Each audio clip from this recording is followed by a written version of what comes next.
Good afternoon, everyone, and welcome to this panel titled New EU Commission, Old EU Priorities, organized by ISPI in cooperation with Konrad Adenauer Stiftung.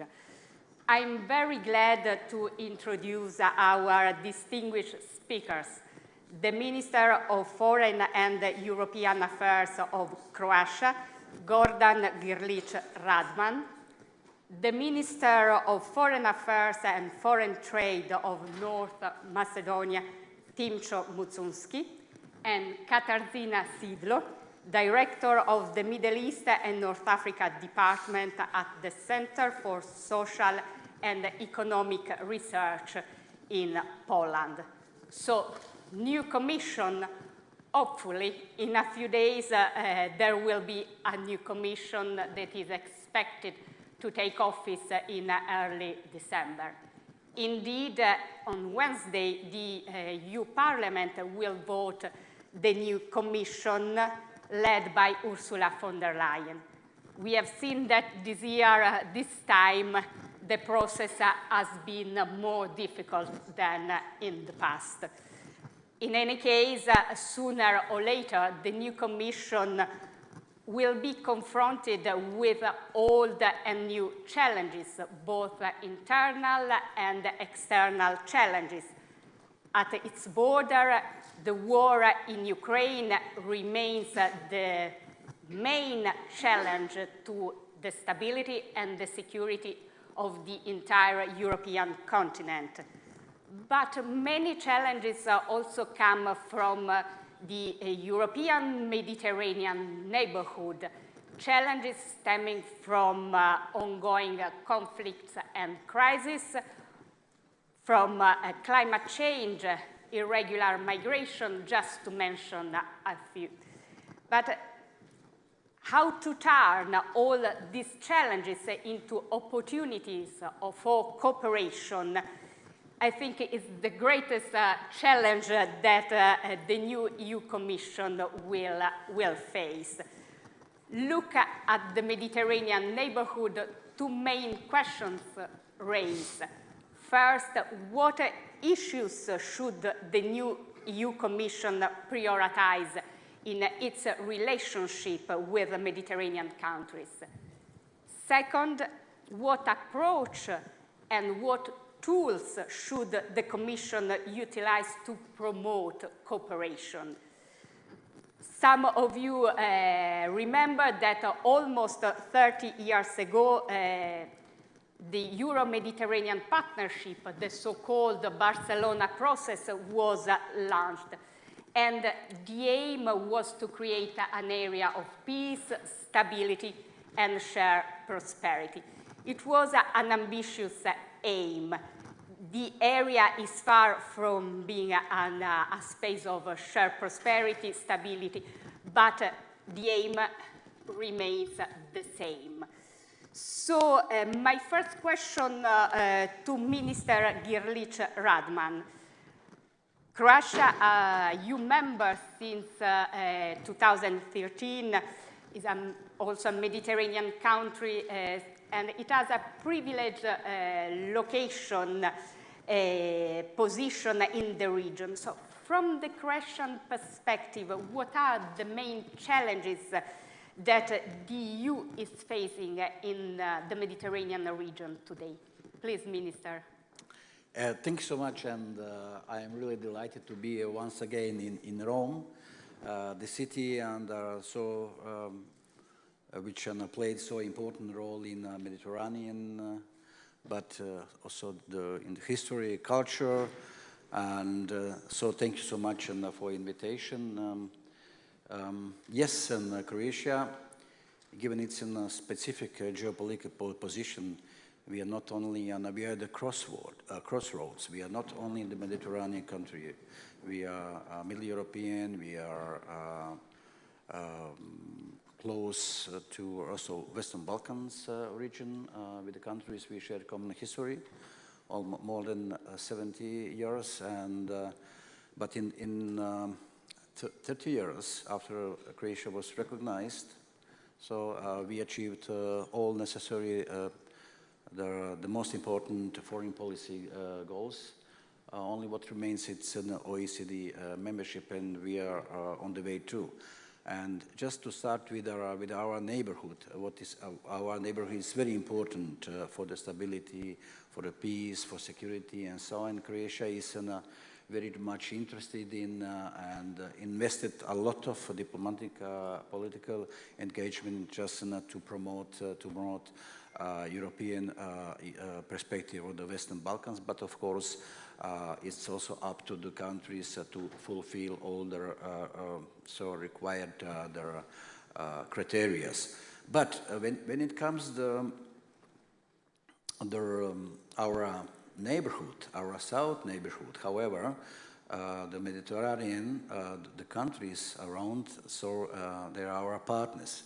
And we have to, not only Croatia, but the whole European Union should be on a more focus and to work together in order to find a good platform of communication and cooperation, having in mind that the rapidly, so that the changing, given it's a rapidly changing geopolitical environment, and so are many challenges, and we live in a specific and dangerous world. Unfortunately, we had the crisis, Russian aggression against Ukraine. We had the crisis in the Middle East, and they are not alternative for peace. That means to achieve peace and stability, we have to work together. And that is, it's not by accident that our Mediterranean, our south neighborhood is part of the strategic compass. It's a European Union, very important document for the next decade. There is security. You mentioned just irregular migration. You mentioned climate change. But of course, also the disruptive channels of actually food security. So it's something that so we have to face and to find the solutions just to transport to the countries the need the best. And there are so many challenges right now in the Middle East, and our aim is de-escalation, ceasefire. Also in the, today in their opening remarks, some ministers, some speakers also mentioned situation there in Middle East, and also in Lebanon, for example, where Lebanon can count also on us, on our support, and the European Union should be more present there. First of all, we appealed to that all the hostages should be released and to find a common solution in the Middle East. It's important that it's not also by accident Croatia, given its Mediterranean geopolitical position, also offered, and we gave our Madam Dubravka Šuica, who will be new commissioner. Even it's a new reintroduced portfolio just devoted to the Mediterranean. And we support her very much, and we support this portfolio. There is a lot of work ahead of her. So with our common engagement, we can find probably also better solution in the Middle East. She will be quite very well engaged. And now with your question, new commission, old obligation, but new commission and new obligations. Now, so we are facing a new situation in our strategic environment, and we want to that peace, that rules-based order must be respected, and just to pull together all the democratic countries, all the partners who share our values, and to isolate aggressors and who isolate someone who is who is not respecting the international law. But so we have to live together, and in order to live together, we have to respect the rules.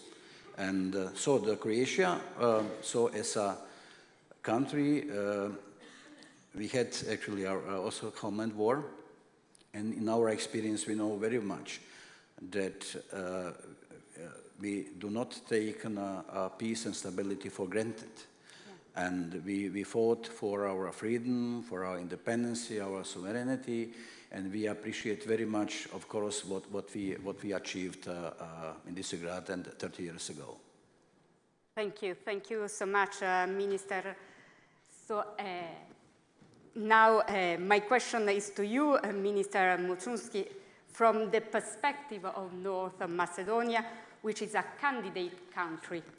What are the main challenges the EU is facing in the Mediterranean, and what role can North Macedonia and Southern Balkans countries together play in addressing the shared challenges coming from the region?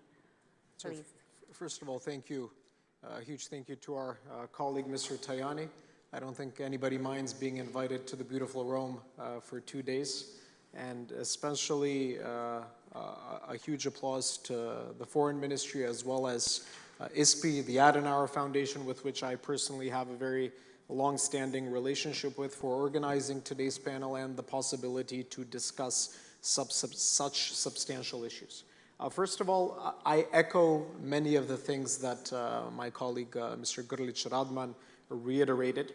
Looking at it from our perspective, we are, yes, a candidate country. Next year, we will celebrate 20 years of being a candidate country, which is an issue in its own, and which is an issue that will play very deeply into how the European Commission will look at enlargement in our region, but on the specific issue at hand. First of all, what I will say is, although we are a candidate country, we are a candidate country that is 100% aligned with the EU CFSP. What we're hoping for with the new High Representative, Ms. Kallas, is that we will be brought on in the decision-making process, the aligning countries, the countries that are 100% aligned with the CFSP and that are candidate countries, to have input in many of the decisions when it comes to the CFSP. Because these are issues that affect the European Union, but that affect us geographically, politically, and primarily from a security perspective. The challenges are exactly the same. I share the approach that there is malign influence in the Mediterranean that we have to counter-react to. Especially the role of Russia and China is something that we cannot absolutely ignore. I think migration is a very important issue. We, as a country, are part of that migration route. In 2015, we proved how we can effectively be, at times, the border of the European Union, the protector of European security, the protector of European interests, although we are not a member state. To this day, our cooperation with Frontex is at an extremely high level and has proven itself extremely efficient. The challenges are economic and trade challenges as well. Sometimes when there is, as my colleague Grlić Radman said, disruption, that disruption affects our economy, that disruption affects trade, that causes inflation in our economies, that causes domestic disturbances. So we have to counter-react. We have to have common approaches. We have to be unified in our reaction to these challenges. But we also have to work when it comes to outreach, when it comes to promoting diplomacy, when it comes to values. Although we, as I continue to reiterate, are not a member state of the European Union, we have proven as a nation that we are a functional, multi-ethnic and multi-confessional democracy, which means that we can also commonly be promoters of shared values, values that we can promote with this region. And we have to be engaged. I think we cannot ignore the role of engagement. Part of that engagement is multilateral fora, such as the one being held here today, where we engage with partners from this region, where we discuss about our common challenges and common solutions, but also being present in the region, actively, bilaterally, multilaterally present, so that we work together to overcome the problems that may not directly affect us at this day, but have, as we conclude together, long-term repercussions. I applaud the role of Ms. Šuica, who is an effective leader, has proven herself as an effective leader both domestically in Croatia, but also on the European level. We have known her from her time in the European Parliament. Recently, she had a very important role in the last European Commission when it comes to demography, and I think she will be an extremely efficient and proven leader with this new European Commission on this issue that is extremely important for us. Engagement on the key issues, I think, is primary. Issues such as energy, trade, migration, and finding common solutions to them, with the full understanding that sometimes the stance of all of the EU member states might not align on some of the details, but on the general issues that are at hand, I think that without a problem we can be unified in the message that we send to this region. Thank you so much. Katarzyna, Minister Moczulski mentioned the disruptive effects of instability on the economy, on trade. And how do you assess the current state of economic cooperation between the EU and the Mediterranean neighbors? And do you think that the war in Ukraine is diverting the EU attention and the EU funds away from the Mediterranean? Right, first of all, let me extend also thanks for inviting me here to the ESP and the Ministry of the Foreign Affairs in Italy. It's a great pleasure to be here and to be able to contribute to the discussion. Well, of course, the Russian invasion of Ukraine disturbed pretty much everything. Coming from Poland, we can only say, we told you so, it's going to happen. And it's absolutely normal that at first all the attention went to the east.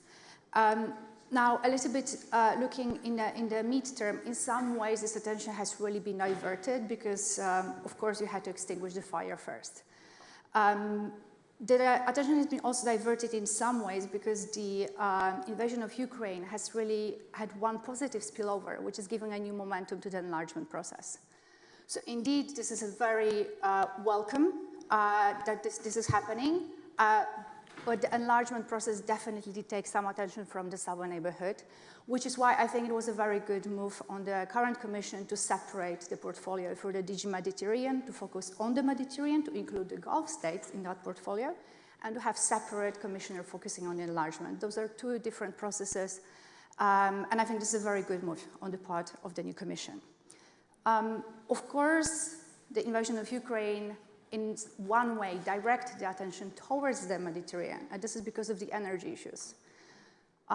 So there's new refocus again on the energy security and the need to collaborate with partners in the southern neighborhood and beyond in the GCC in terms of the energy security and going forward, moving with the decarbonization process.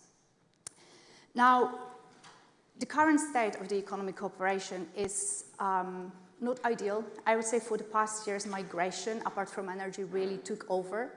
The recent agreements that we had, the Memorandum of Understanding with Tunisia of 2023, the Strategic and Comprehensive Partnership with Egypt of 2024, they were branded as more geared towards economy, trade, investment. But in fact, what the Commission doesn't like to call them, but everyone else calls them, are migration deals. So this is a little bit of a problem. Now, going forward, I really hope that what on paper looks good. So first of all, the Commission wanting to be Investment Commission. This is key. And second of all, rebranding. I mean, words matter. Previously, we had the new agenda for the Mediterranean. An agenda is something that you set unilaterally yourself. Now the Commission wants to have the Pact for the Mediterranean. And I think Pact is something that you need two sides to form. So I hope that this wording will also be reflected in actually the cooperation going forward. So working on those bilateral tailor-made agreements for each country that Ms. Šuica actually talked about during her hearings at the European Parliament, there is a big potential for strengthening the economic cooperation between the EU and individual partner countries in the region. And I think the focus should be on investment more than on trade right now. There's more potential for forming trade deals than pushing forward deep and comprehensive trade agreements that we haven't seen much progress in the past. But of course, this is not going to be easy. And of course, there are many other issues that the Commission has to take into consideration while forming the economic partnership. The most important, I would say, challenge when trying to have more investment into the region is that, unlike some other countries present in the region like China, EU companies cannot be told to go to an individual country and invest. There needs to be a conducive environment for trade and for investment. So this is a little bit of a problem. Signing an agreement, bilateral agreement, even the best written agreement is not going in itself to attract investment. And in here, I think the EU has to work with some other partners, with the Gulf countries, for instance, to try to kind of leverage the common potential in terms of incentivizing the partners in the southern neighborhood to improve the investment climate and look into developing the economic relationship towards that direction. Thank you very much. Let me turn again to you, Minister Girlich-Radman. You mentioned before the important role that the EU Commissioner for the Mediterranean, Dubravka Šuica, will have, and it's important, an important role also for CRESH. From your perspective, what should be the priorities of the incoming Commission in the wider Mediterranean? And your question is so important, and it makes actually the even more interesting and more challenging, of course, for the all composition, all collegium of the European Commission. So I do remember when Croatia assumed the EU presidency in the first half of 2020, and our slogan was in European Union in a challenging time. But always challenging. But however, we didn't expect that. So it will be for us. So when it comes to the pandemic, the COVID-19 challenging time, and fortunately we haven't had these meetings in Croatia. The last one was on the 6th of March. We had in Gimnich and the extraordinary FAC, however. And then so we were forced to adapt us to the new circumstances and to work on, to communicate online and so on, however, but we used to do it. And however, also in this very difficult time, so we achieved our homework and everything what we actually promised and in our program. Only what was not able just to organize the conference on the future of Europe in Dubrovnik on 9th because it was not possible just to physically to organize a meeting. But however, everything, even Western Balkan Summit we organized, and we then issued the declaration on the Western Balkans for Albania, Macedonia, just to open negotiations with the European Union. And of course, Bosnia and Herzegovina. Now we see some achievements, and even now we want to see the progress in the European perspective in the Western Balkans.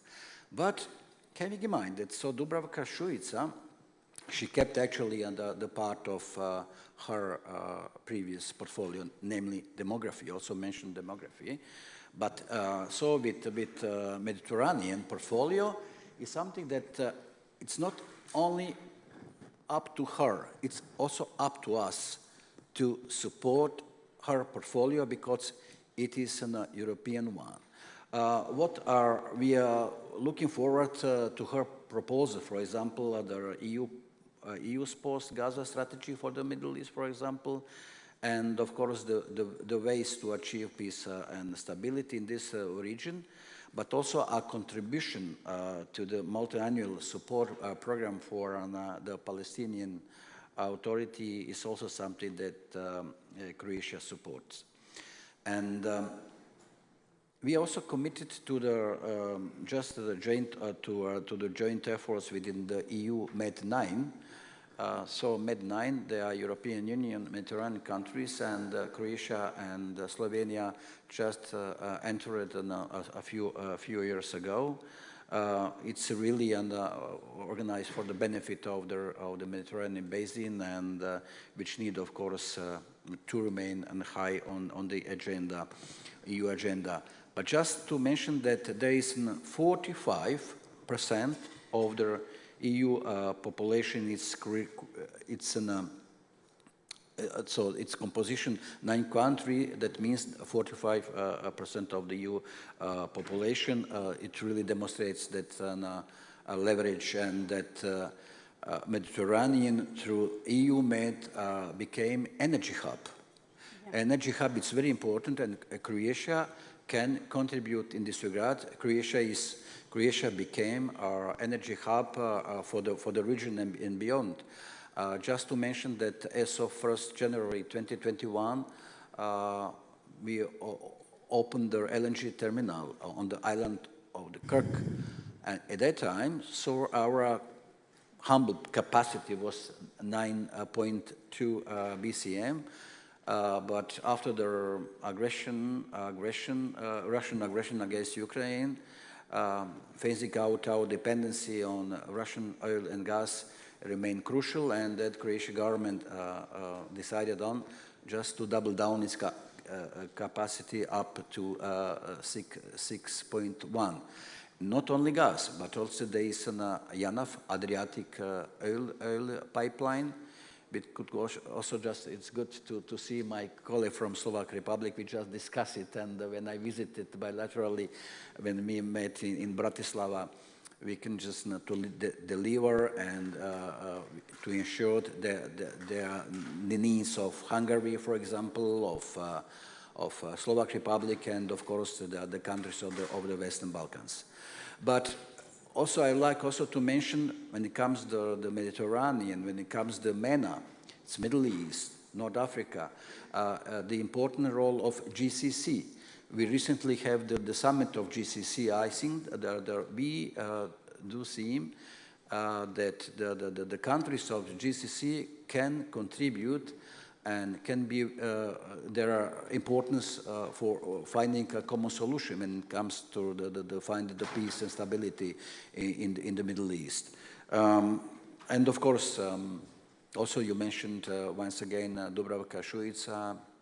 I think it will be challenging, however, but it's something new, and the European Union could give its impetus in this regard, and could be more present there, but not to forget, of course, our partners. First of all, United States as well. It's very important to enhance our partnership with the new American administration, and to work together to establish peace and to see a stable and of course to find a solution in the Middle East. Of course, Croatia. So for the very beginning, our approach was a two-state solution in the Middle East. Two peoples, two states. Thank you. You mentioned very important issues, and you highlighted the role of Croatia as an energy hub. So moving to North Macedonia, it has a strategic location for trade and connectivity. So in these sectors, how North Macedonia can contribute to strengthening cooperation between the EU and the southern neighborhood? Minister Muchulski, please. This is probably one of the key issues that we look at as a government. We are a small, landlocked country, as we reiterate, a candidate for the EU, but also a NATO member state. And in that sense, we see ourselves as the crossroads of our region. And that is why, what are the firm priorities of our current government? The first two key priorities, Corridors 8 and Corridor 10. Corridor 8 affects Italy. It is a corridor that is of importance for trade, for economy, but also for political security purposes. And our aim is to continue in transport investments, but also railway investments on Corridor 8, which goes all the way from Italy, going even to Romania. The second priority of equal importance, not second because it is of lesser importance, is Corridor 10. And our aim in Corridor 10 is key investments when it comes to railway infrastructure, essentially connecting Vienna, Budapest, Belgrade, Skopje, Thessaloniki, and Athens. We are currently also working, and what is in the pipeline for us is the interconnector, which would connect us with Greece and the port of Alexandroupolis, with the hope that we can later invest in an interconnector going to Serbia, which would help bring the energy from Alexandroupolis all the way to Central and Eastern Europe. The primary goal being less energy dependence on Russia. And in that sense, we see this as policies of stability. Economic stability, political stability, but also equally important, security stability for NATO member states, for like-minded countries in the region and throughout Europe. We are pushing these investments as a government, hoping that towards the end of the current government mandate, all of them will be in the pipeline, being close to finished, some aspects of these projects being finished. And in that sense, we will continue to serve as a crossroads of infrastructure and as a crossroads of energy in the region and in Europe. And this is one of the essential aspects of keeping Europe safe, but also proving that the Western Balkans is a vital part of Europe's stability. In that sense, what we hope for is a commitment, a further commitment to the Western Balkans, a commitment coming from Brussels, but a commitment coming in equal status, in equal principle from all of the member states. Because on all of these issues, as Minister, and I will again echo, as I said previously, Minister Grlić-Radman, it is not just about the commitment of the Commission, it is also about the equal commitment and push coming from all of the member states on all of these issues, so that we take what we speak and perform it and turn it into action and into deliverable policies. Yes, thanks for highlighting. This is a very important aspect, the key role of economic cooperation as a driving force to foster political stability. Turning to you, Katarzyna, in your view, what steps should the new Commission take to support economic development in southern neighborhood countries?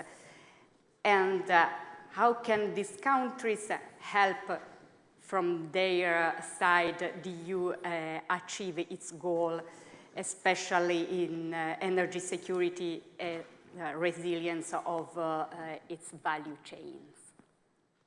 Right. So I will start with the first part. So what can the EU do to help the countries in its southern neighborhood? So the EU has been doing, it's a major payer, but I think it was the Commissioner-designate Šuica who actually mentioned that the EU wants to be not just a payer, but also a player. Now, the problem is that a lot of things that has been designed as helping with the economic reform has not actually worked. I will come back to the Memorandum of Understanding with Tunisia, which, the Commission was trying to portray as some sort of success, but in fact, the and I'm trying to just not to mess up the quote, but the actual evaluation was that it's not only, but the biggest positive was 80% less migration from Tunisia in 2024 compared to 2022-23, and I quote, little bit advance in the Tunisian economy. So, you know, when you think about it this way, the agreement that was supposed to be about economic development, but in fact, the advantage was decreasing migration, how can you not dub it a migration deal?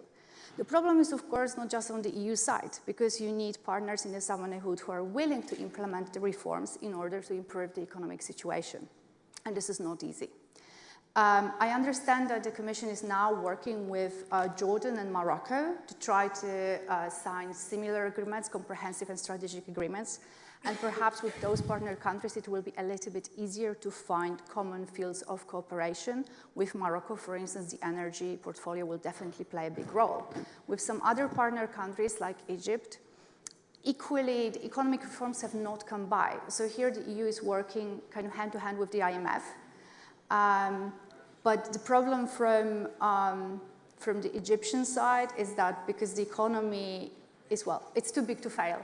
So some reforms will be implemented, and then there will be a backstop, and you can't really push more. And this more push is needed really in order to attract the investment that is needed, but investment not in big projects, vanity projects, but investment in actual sustainable infrastructure, including infrastructure for the energy.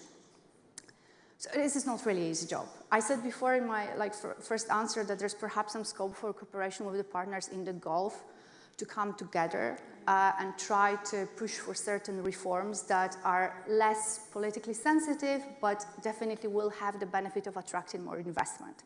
So that's for sure there. On the part of the trade, this is a little bit more complicated because as we know, the free trade agreements, they're outdated, they don't really work very well. No one is really willing to push forward with the deep and comprehensive trade agreements.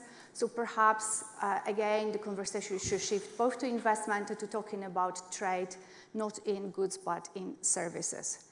On the second part of the question, how can the countries in the southern neighborhood, and I will extend it to the GCC now that the DG MET is covering the broader region. Of course, there's huge potential for renewables in the region, and that's undoubtedly true, but at the same time, a lot of countries who have the potential for renewables are benefiting hugely from the traditional energy extraction. So there's a very fair line in between benefiting from the resources that you have and moving forward with developing, for instance, solar energy.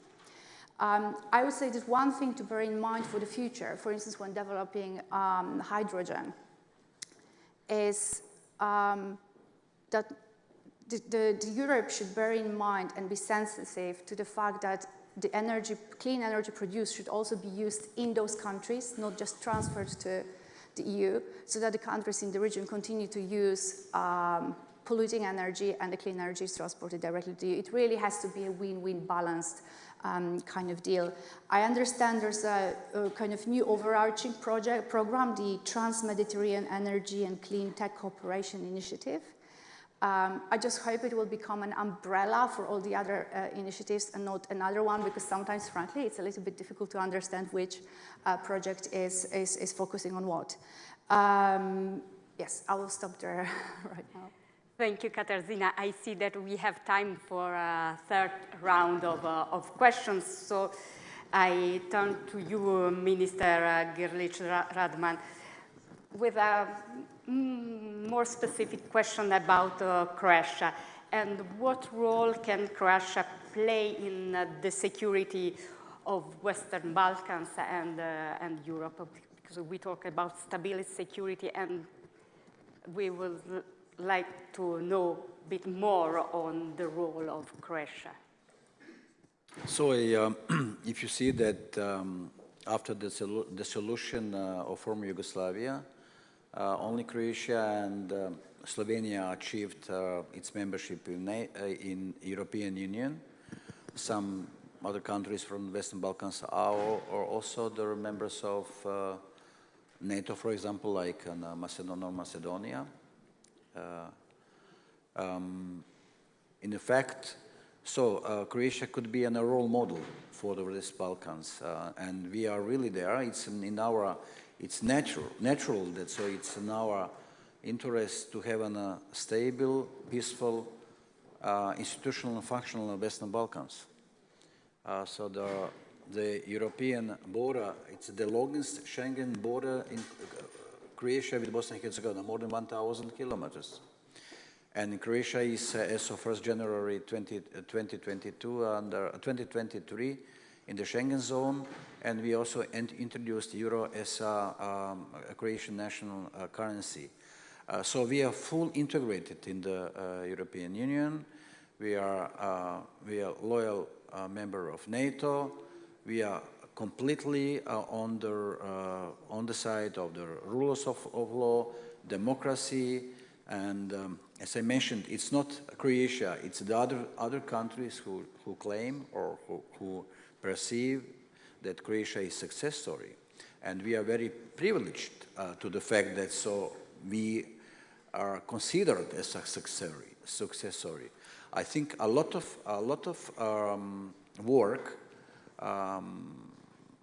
we did a lot of work, hard work. We work hard to achieve it. However, there are still to be works to be done. But so I also mentioned that so the hard work does pay off, and we offer our neighbors, our Western Balkans countries, our expertise, our experience. It's in common interest to have a good neighborly relations. But now it's up to the countries and the Western Balkans to promote. It's up to them that it should be visible that so they should promote regional stability and good neighborly relations. And Croatia is ready, of course, to close all the outstanding issues. So they are as a legacy of the solution for Yugoslavia. When it comes to the missing persons, we still, for example, searching on the 1,877. It's not only bilateral, it's universal, it's human, civilizational issue. And the full alignment with the European foreign and security policy, it's just 100%, it's must, so that there is the countries of the Western Balkans are, if you see just at the map, they are surrounded by the members of the European Union, by the members of NATO, and naturally and geostrategically, geopolitically, they belong to European Union. Of course, in that way, and with this in mind, so that Croatia is vocal proponent. Who is more interested than Croatia is? We are a vocal proponent of the European perspective of the Western Balkans. But as I mentioned just, Croatia is ready to help it. And Croatia is there, and we helped Bosnia and Herzegovina, we helped Montenegro, we helped also Serbia, and of course North Macedonia. And we also want to see, and Albania, of course, we also want to see the Kosovo as a member of the international institution, and of course to be recognized also by United Nations as well. So there is there's no alternative for peace, for stability, just for sake of peace, of stability. We need the dialogue is, of course, the most important tool of how we can prevail some different approaches and to find a compromise. Compromise is important. And when it comes, for example, Ukraine, just we need peace, but not just peace as a general peace. We need a just peace. And it's very important that so we all the international community, democratic countries, our partners who share our common value should just pull together and, of course, to find a common solution for the Ukraine.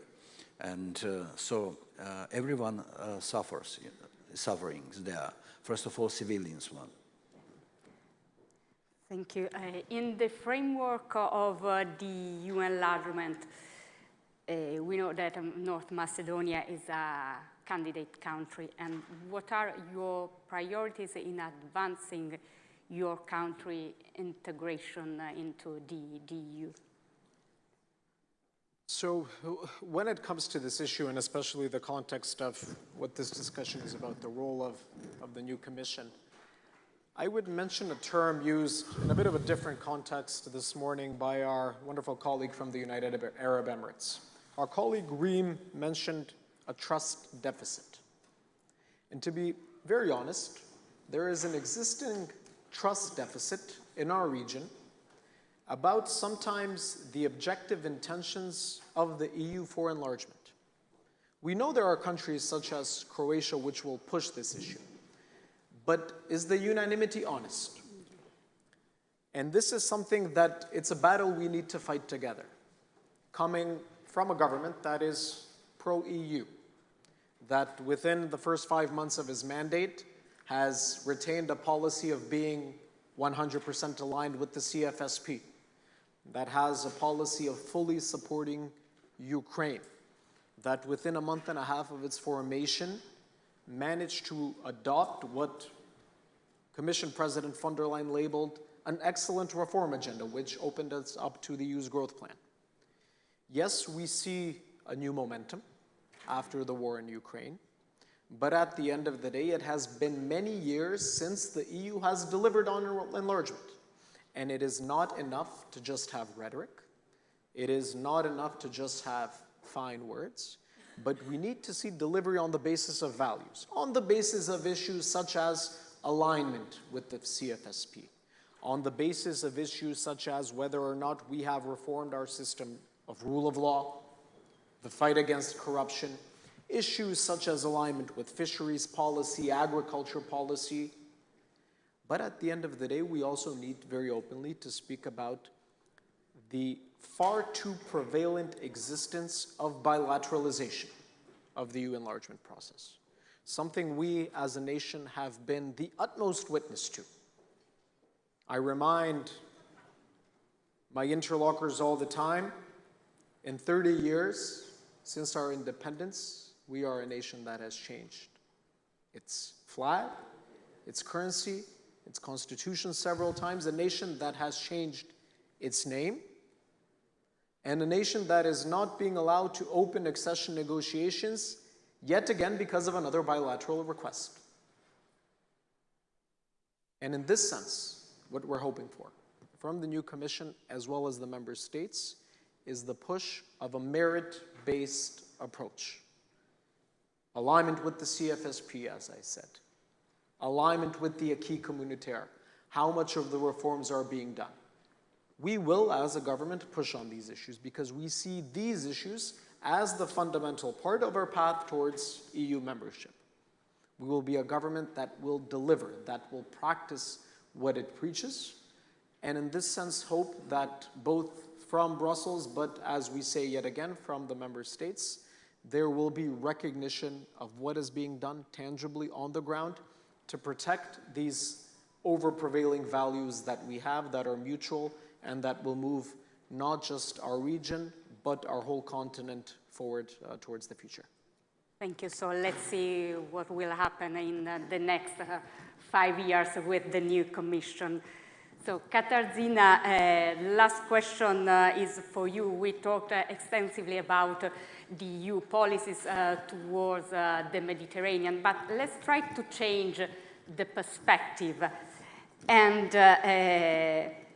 let's think from the perspective of southern neighborhood countries, how the EU policies are perceived in the region, and in particular, what are the key areas where the EU support is seen as most beneficial?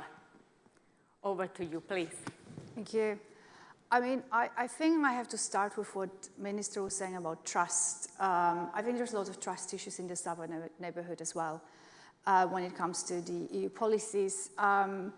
Even before the ongoing onslaught in Gaza, after the outbreak of the Russian invasion of Ukraine, there was this perception of double standards of the EU. And it continues and actually got worse, saying how the EU is basically not taking any concrete actions towards, there's a lot of words coming around, but there's not very concrete actions. The talks about suspending the association agreement with Israel went nowhere. This is not going to happen. The argumentation behind this is frankly, in my opinion, not sustainable. And I'm talking about populations now. I'm not talking about the governments, but the population sees and they see the double standards. After the invasion of Ukraine, again, I will give you an example of what happened. So immediately after the invasion, Poland saw millions of Ukrainians coming. And what we did, there was not a single refugee camp. Like people, including me, we were like hosting people on the floor of our apartments. Everyone, was driving back and forth. Would we do that the same for the Syrians? Did we do the same for the Syrians? We didn't, and we wouldn't. And the population see the someone who saw that. There is this big issue of double standards. And there's a big issue of trust. Again, coming back to the Memorandum of Understanding, is it a deal to support the economy of the country or is it a migration deal? And the populations see that. So I think the big challenge for the upcoming Commission will be to rebuild this trust and to interact more honestly. I think working closer with the European Parliament in that regard would really, really help. In terms of the positives, just to finish on a positive note, you ask about which EU policies are seen, are viewed positively.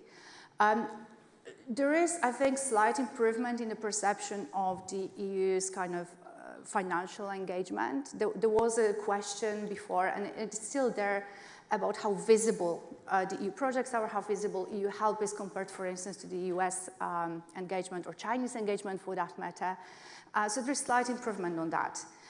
But I think most importantly, what is viewed positively is it's still, the European way of life as a package. People still are willing to migrate to Europe because they see it as a good way of life.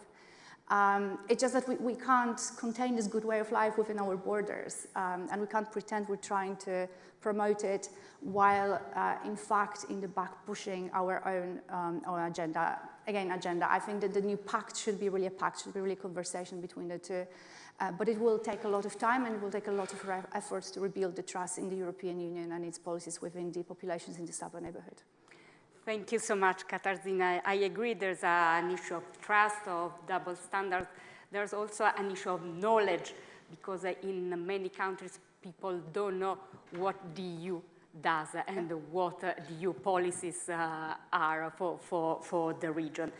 So we get to the end of our panel. We are 1 minute in advance. And I'd like to thank our speakers for their insightful interventions and enjoy the continuation of the conference. Thank you so much for your attention.